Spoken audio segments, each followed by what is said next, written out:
All right, this is still 5-2. Excuse me. But this is 5-1. But this is the video that just goes over the calculations for thermal energy. So we're going to go through this formula right here in detail and just do some examples so that you can see how to do thermal energy calculations. So I went through on the last video this equation and what each of these letters mean, but just in case you missed that, real quick, Q stands for thermal energy.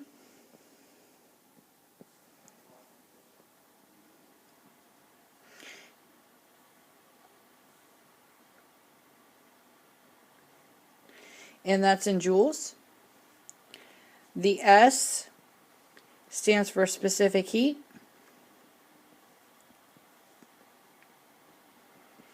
And that's in joules per kilogram times Kelvin, or that can be replaced with degrees Celsius, depending on what you decide to use, whatever temperature you have. The M stands for mass, as always, and by now hopefully you know that masses are in kilograms. And then we have delta T, which again stands for change in temperature. So final temperature minus initial.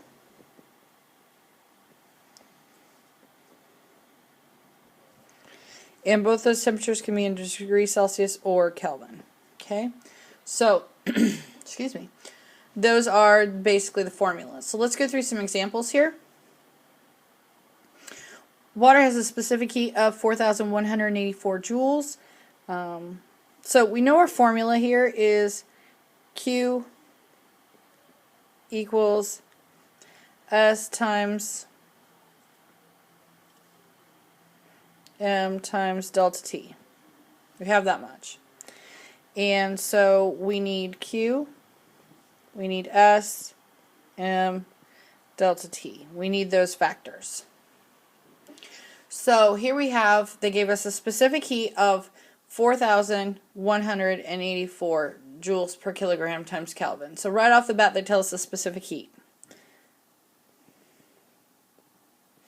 Okay. They give us another number of 3.25 kilograms. So they give us the mass. And then notice they give us two temperatures. So it starts here, it ends here. Or start stands for initial, and end stands for final. So I could always put those there, I and F. So remember that you have to take the final minus the initial. So final, which is 5, minus 10. So remember that our Q's can turn out negative. So in this case, we're solving for Q, which you could go ahead and work out that that's going to be right, -5. So we have Q is equal to S, which is 4,184, times 3.25 times -5. Don't forget the negative. Okay, so plug that in your handy dandy calculator. 4,184 times 3.25 times -5. So it works out to be negative 67,990. And it's Q, so it'd be joules. Now, and again, don't forget that negative. That's important. Now, if you get a negative answer, that means that heat is being put off into the system. So that just means that it's exothermic. So this would be an example of a reaction where the water would be getting hot. So there you go. So there's our first example. Let's go through the second one. All right, number 2. So again, you're using that same equation.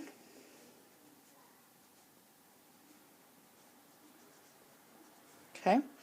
All right, so we need the Q, the S, the M, or the delta T.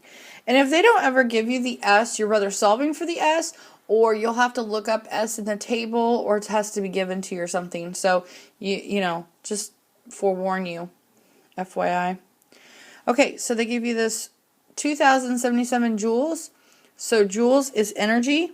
So Q is 2077. Okay. They're telling us that the temperature went from -20 to 0. So our initial is -20. Our final is 0. So it went from 0 minus -20. So we got to be real careful about that. Keep, change, right? So that would be 20. Alright, and then last but not least, they give us a specific heat of 2077. And so that means we want to find the mass. So 2077 is equal to S 2077 times M, I don't know, times 20. So the first thing we're going to do is do some cleanup math. Multiply those together. 2077 times 20 is, so we still have 2077 here.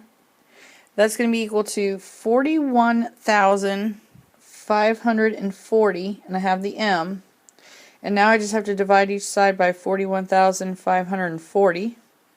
Kind of ran out of room there, but you get the point.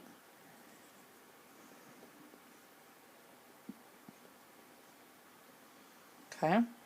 Alright. So now I take 2077 and divide it by 41,540. And I get, I'll write it, the answer over here, if I kind of follow my arrow. So we have M is equal to then 0.05, and its mass, so that would be kilograms. Okay, so there's your answer.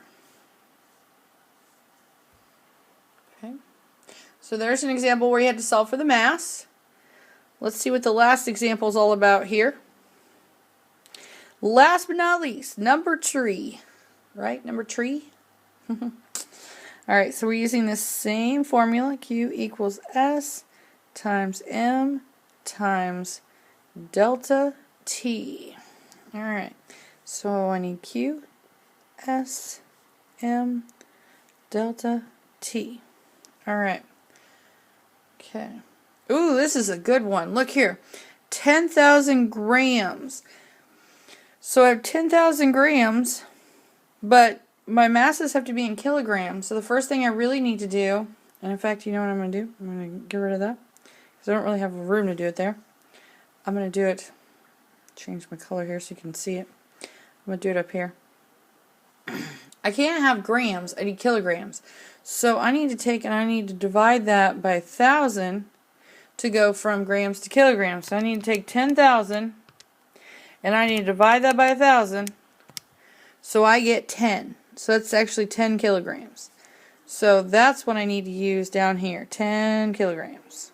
So you got to be careful about that. Make sure you have grams or kilograms. So if you don't, they give you grams divided by 1,000. Okay? Ooh, here's another tricky one. Good golly, they're doing a bunch of them. Okay, here's the second thing.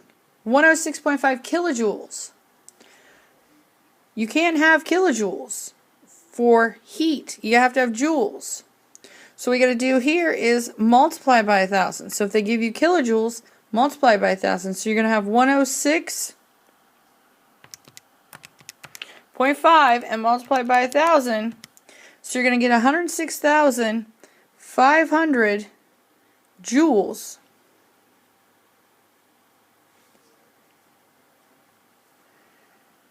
And that's what you got to put down there for your Q. Gosh, a lot of tricky stuff on this last one. And last but not least, the other thing they do is, notice they only give you one temperature.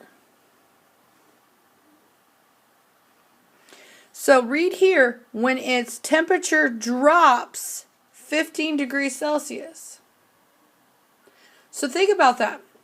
Let's use some numbers as an example. Let's say it started at, I don't know, let's say it started at 0 and it dropped, well, let's not use 0. Okay, let's say it started at, I don't know, 25 and it drops 15 degrees. So 25 minus 15 is 10, right? Okay, so this was the initial. This was the final, right?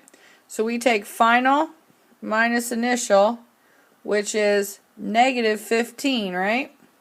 So that's the key that I want to point out there, is that because it dropped negative 15, we put negative 15 there. So they gave us the temperature, but we had to be careful because we had to put a negative in there. And then the other thing that I didn't point out was that, look here. It loses 106.5. So that's the other thing we have to be careful of, is that we got to put a negative there. And kind of the trick is, if you didn't see that negative for the 106.5,000, if your temperature's negative, you got to have a negative Q, because if not, you're going to get a negative S value, and S and M can never be negative. So you might want to write that down somewhere. S and M can never be negative. Okay? So there's some tricks. So we have, basically, to solve this problem, this one was a really tricky one. 106,500 is equal to S, we don't know because we're solving for the S. We're trying to figure out what the substance is, basically, times M, which is 10, times negative 15. Well, that math's not too bad on that one side. 106,500 is equal to negative 150S, and then divide each side by negative 150. So 106,500 divided by 150, because the negatives are going to go away, right? So S is equal to 710, and if you solve for S, you have to label it in joules per kilogram, and the temperature doesn't really matter. I usually go with whatever they give me. In this case, they gave me Celsius, so I'm going to label it in Celsius. So there you go. That was a really tricky problem. This would be the top tier, most difficult. I don't even know if I'd give you a test problem like that, but if you understand that one, you are good to go. So that's the end. I will be quiet now.